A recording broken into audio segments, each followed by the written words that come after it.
Hey, and welcome back to Make Shit Happen podcast. I'm your host, Christy M, and today we are going to talk about how to be confident.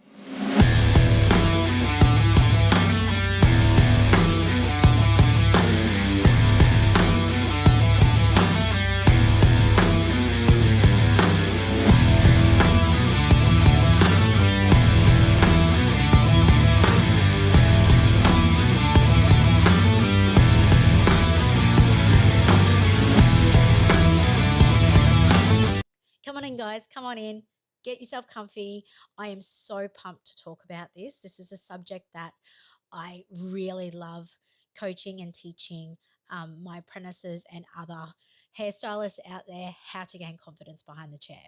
So, as you can see, we are in a different environment today. We're actually sitting in my kitchen, living room area because we live in a bit of a tree house.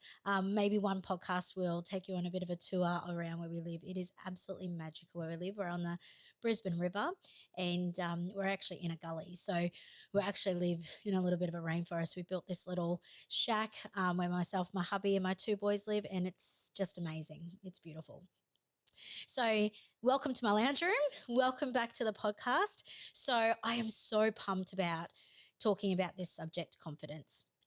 It is definitely something I love to talk about and teach. It's also a subject that I think has a lot of different meanings to people. So, I do have a few steps that I do want to cover today in the podcast of how I feel would be amazing that you can actually apply today to help you gain confidence behind the chair. Now, confidence doesn't happen overnight. It is a bit of a work. It's mindset shifts as well that you need to apply. But these are a few things that can actually get you started in helping you build confidence behind the chair.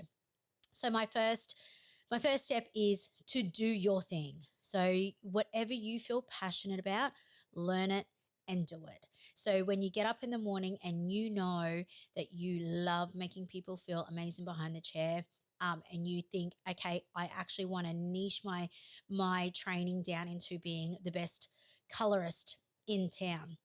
Start learning it, learn it, and just do it. So when you actually niche down and nail down to what your strengths are, very like what you're good at, your confidence will actually skyrocket as well.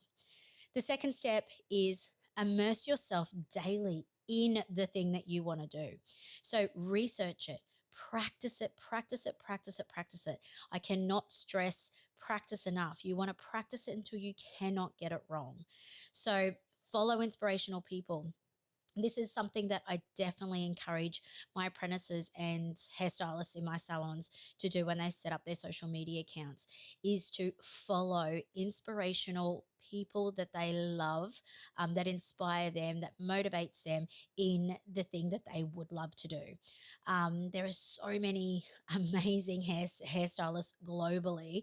I think most of my scroll is full of hair, but I absolutely love watching what they do, how they do it, and just sometimes just the way their vibe, their vibe can actually even get you motivated. So absolutely immerse yourself in the, especially in the social media world, of the people who inspire you of the thing that you want to do.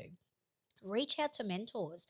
I This is something that I do regularly myself.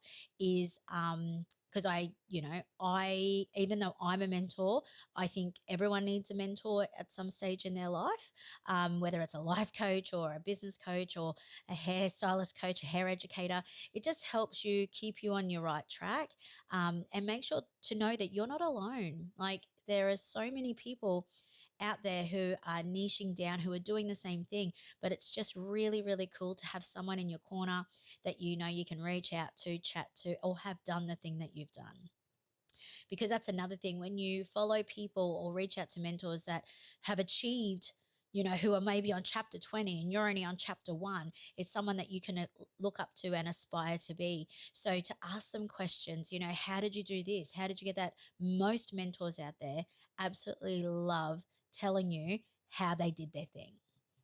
Another actionable step that I love to talk about is getting comfortable with being uncomfortable.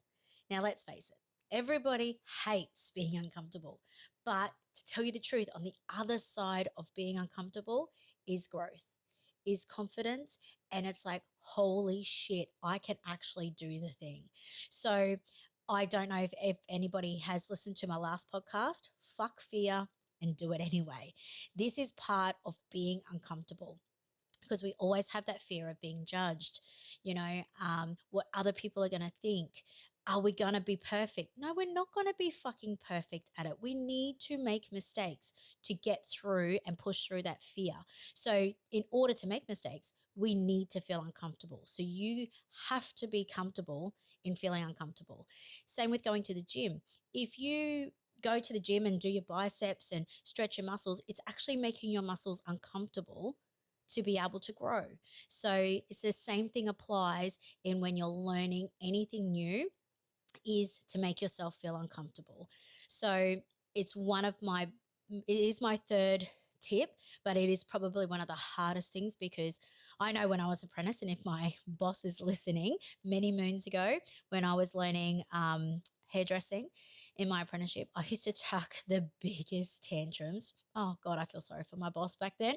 But I used to chuck the biggest tantrums, like, I can't do this. I used to stamp my feet, and I used to sometimes throw my combs along the floor, not my scissors, but I used to throw my combs along the floor. I thought, oh, this is just ridiculous. I cannot get it. But if I didn't have her there mentoring me and pushing me and saying, you can do this, I would not be where I am today. And I'm so grateful that she was able to do that for me, because, yeah. And that's the same with finding mentors and people who inspire you and you aspire to be. So that's step 2. So being uncomfortable, getting out of your comfort zone is probably the biggest thing for growth.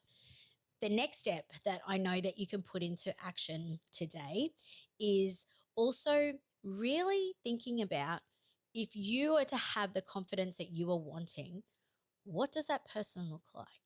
So it's a really cool thing to probably write down on a piece of paper or journal it, exactly what or who you would love to be.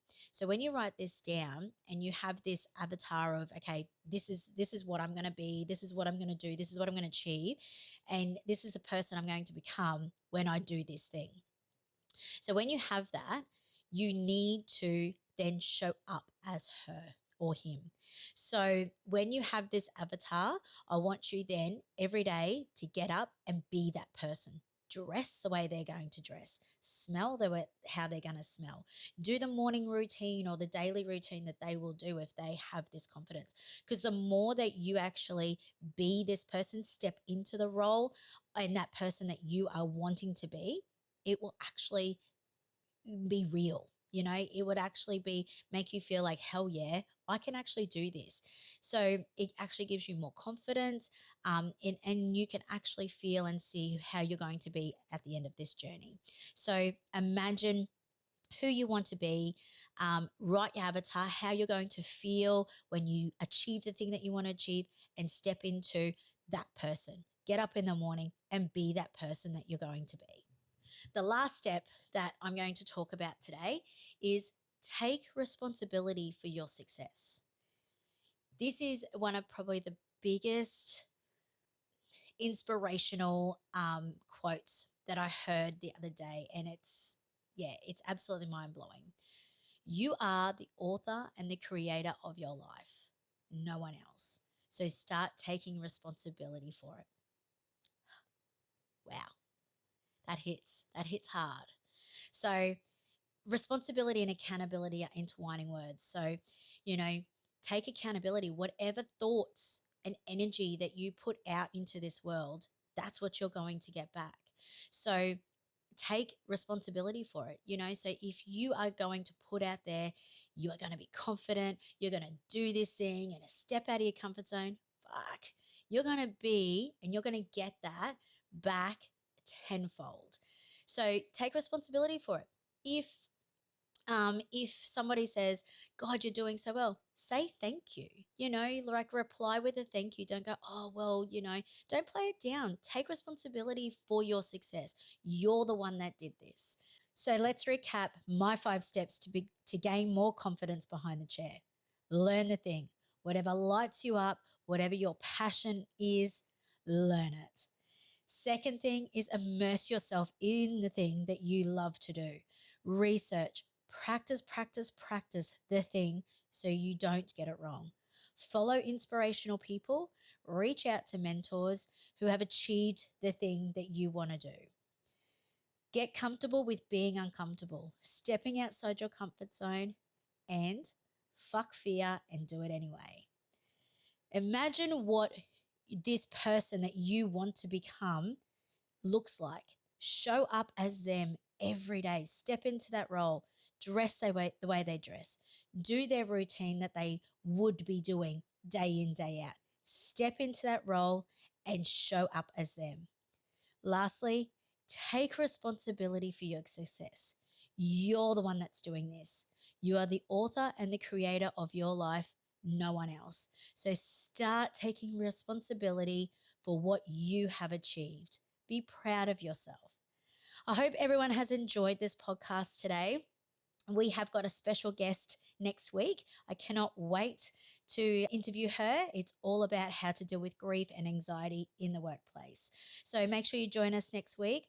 I also have a stand store that's got some free resources to help you gain confidence behind the chair and to also help you gain your dream clients behind the chair in what content creation is all about. So check it out. Hope to see you guys next week and let's get confident together.